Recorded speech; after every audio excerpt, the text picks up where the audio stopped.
ఇవాల్టి టాపిక్ వచ్చేసి ఏంటంటే ట్రిపుల్ ఆర్ అండి. Regional ring road. ఇది వచ్చేసి రీజనల్ రింగ్ రోడ్ అలైన్మెంట్. ఇది వచ్చేసి కొన్ని కోట్ల ఎకరాల భూముల్లో నుంచి ఈ ఏదైతే రోడ్ డిజైన్ అనేది ఉందో దీన్ని ఇంప్లిమెంట్ చేస్తున్నారు. ఈ రీజనల్ రింగ్ రోడ్ వచ్చేసి అక్రాస్ తెలంగాణ కొన్ని డిస్ట్రిక్ట్స్ నుంచి ఈ రోడ్ అనేది ఇంప్లిమెంట్ చేశారు. కాకపోతే ఇందులో ఉండే మేజర్ కాజ్ ఏంటంటే ఎవరైతే రైతులు ఉన్నారో, అంటే ఓన్లీ మేము పొలం పండించుకొనే బ్రతుకుతాము అనే వాళ్ళకి చాలా డిసడ్వాంటేజ్ అనమాట. ఈ రోడ్ ఒకవేళ ఏదైతే ఈ రీజనల్ రింగ్ రోడ్ ఉందో ఇది ఏదైతే వాళ్ళ స్థలాల్లో భూముల్లో నుంచి వస్తుందో, ఎవరి భూములు అయితే మిగిలి ఉంటాయో వాళ్ళకి డిమాండ్ ఎక్కువ పెరగచ్చు ల్యాండ్స్ తీసుకోవడానికి. కాకపోతే ఎవరికైతే కంప్లీట్గా ఈ డిజైనింగ్లో ఈ రోడ్ వేయడంలో మొత్తం భూమి అనేది ఆక్యుపై అవుతుందో, కోర్స్ ఇప్పుడు వాళ్ళకి 1 ఎకరమే ఉందనుకోండి, 2 ఎకరాలే ఉందనుకోండి, అది మొత్తం ఈ రోడ్డుకి గవర్నమెంట్ ఏదైతే మనీ ఇచ్చి అది తీసుకుంటే తర్వాత వాళ్ళకి జీవనాధారం అనేది ఉండదన్నమాట. ఇంకా వాళ్ళు ఇంకేం చేసుకొని బ్రతుకుతారు, ఇంకా మాకు నెక్స్ట్ ఆప్షన్ ఏంటి అనే క్వశ్చన్ మార్క్ చాలామంది రైతులకు ఉండిపోయింది. ఇంకొక మెయిన్ కాజ్ ఏంటంటే వాళ్ళకి ఏదైనా మేము ఇదే చేసుకొని బ్రతుకుతాము, మాకు ఇంకొకటి సెకండ్ ఆప్షన్ అనేది లేదు, మాకు ఇంకా వేరే ఏ స్కిల్స్ లేవు, మేము ఎప్పటి నుంచో భూములు పండించుకొనే బతుకుతున్నాం, మేము రైతులం, మేము ఇలానే ఉంటాం అనేవాళ్ళు చాలామంది ఉన్నారు. భూమి పండించుకొని పొలం పండించుకొనే బ్రతుకుతాం, ఊరు వదిలి వెళ్ళాము అనేవాళ్ళు. ఇలాంటి వాళ్ళ సిచ్యువేషన్ ఏంటి, నెక్స్ట్ వాళ్ళు ఫర్దర్గా ఏం చేస్తారు అనేది గవర్నమెంట్ వాళ్ళు ఆలోచిస్తే బాగుంటుంది. దీనివల్ల ఎంత అడ్వాంటేజ్ ఉంటుందో at the same time disadvantage ఉంటుంది. It's okay. కాకపోతే ఏంటంటే ఇప్పుడు ఎలా అయితే వాళ్ళు వాళ్ళ సొంత ప్లేసెస్ ఎప్పటి నుంచో ఒక 60-70 ఇయర్స్ నుంచి కొన్ని ఊళ్ళలో ఉండేవాళ్ళు కూడా ఉంటారు. ఇప్పుడు ఆ ప్లేసెస్లో నుంచి వదిలేసి వెళ్ళాలి, అమ్ముకొని వెళ్ళాలి, వేరేది ఇంకేదైనా పని చేసుకొని బ్రతకాలి అంటే బ్రతకలేని వాళ్ళు చాలామంది ఉంటారు. వ్యవసాయమే వచ్చు మాకు, మేము ఇదే చేసుకొని బ్రతుకుతాం అనేవాళ్ళు ఇంకొంతమంది ఉంటారు.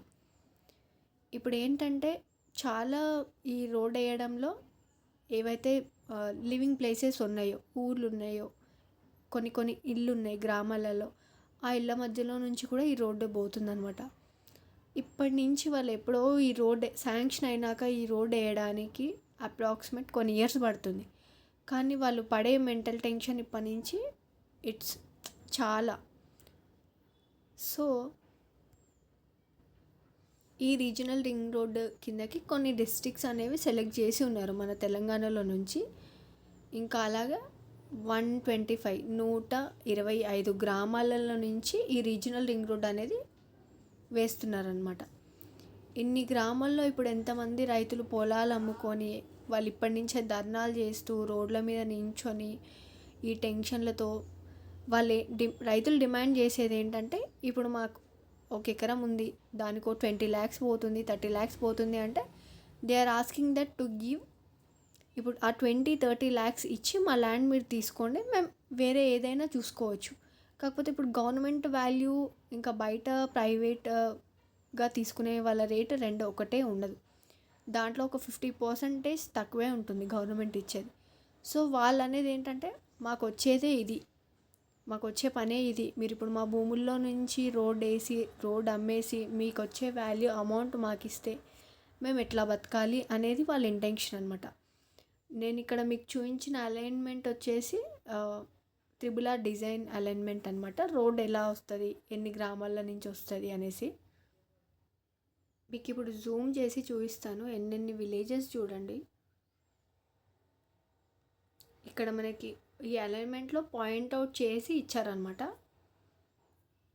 గవర్నమెంట్ ఏదైతే పని చేస్తుందో అది రైతులకి చేసినప్పుడు ఓకే, రైతులే ఫస్ట్ ప్రయారిటీ అనేసి ఏ గవర్నమెంట్ ఎలక్షన్స్ వచ్చినప్పుడైనా మనకు చెప్తారు. అట్లానే ఇప్పుడు ఈ పలానా పని చేస్తున్నాము అనేసి అంటే అది రైతులకే ఎఫెక్ట్ అవుతుంది అని అంటే ఆ పని చేయడం కరెక్ట్ అనేసి ఎంతమంది దీనికి సపోర్ట్ చేస్తారో చేయరో తెలియదు. గవర్నమెంట్ వచ్చేసి ఎలక్షన్స్ ముందు మాకు రైతులే ఫస్ట్ ప్రయారిటీ అని చెప్తారు. ఇప్పుడు వచ్చేసి రైతుల భూముల్లో నుంచే రోడ్లు వేస్తాము అనేసి అంటే వాళ్ళకి నిరాశ తప్ప ఏం మిగలట్లేదు కాంగ్రెస్ గవర్నమెంట్లో. ఒకసారి అలైన్మెంట్ అంతా చూడండి. ఎన్నెన్ని గ్రామాలు ఉన్నాయి, ఎన్నెన్ని రోడ్లు, కొన్ని వేల ఎకరాలు, కోట్ల ఎకరాలు అనమాట. నేను డిస్ట్రిక్ట్స్ దాంతోపాటు సర్వే నెంబర్స్ ఏ ఊళ్ళల్లో నుంచి వెళ్తుంది అనేది ఆ లింక్ అనేది నేను డిస్క్రిప్షన్లో ప్రొవైడ్ చేస్తాను. మీరు ఏ ఏరియా మీ డిస్ట్రిక్ట్ అనేది సెలెక్ట్ చేసుకొని మీ ఊరు ఆ డిస్ట్రిక్ట్లో ఉందా, మీ సర్వే నెంబర్స్లో ఉండి మీ భూమి ఆ డిస్ట్రిక్ట్లో ఉందా లేదా అనేది మీరు కింద డిస్క్రిప్షన్లో మెన్షన్ చేసిన లింక్ క్లిక్ చేసి చూడండి. మీకు ఇట్లాంటి వీడియోస్ మరికొన్ని కావాలంటే తప్పకుండా ఈ ఛానల్ని సబ్స్క్రైబ్ చేయండి. Thank you.